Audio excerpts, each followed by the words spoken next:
Tryeza festave edhe këtë vit do t'ju kushtoj shtret familjeve shqiptare, pasi çmimet e shportës, por jo vetëm, vijojnë të rriten. Shqipëria, nga vendi më i varfër 3 dekada më parë, është transformuar në vendin më të shtret në rajon për të jetuar. Çmimet e larta janë çështja më shqetësuese ekonomike e shqiptarëve, sipas rezultateve të Barometrit të Ballkanit në 2025.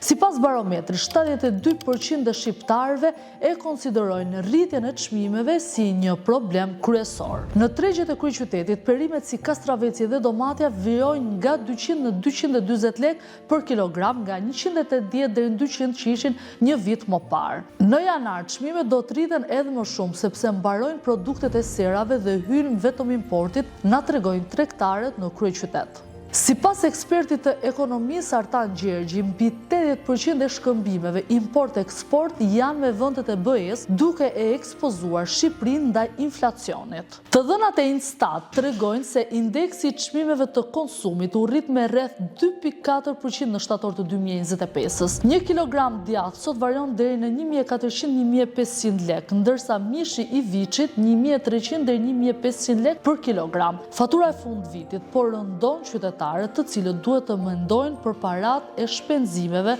të tryezës festive.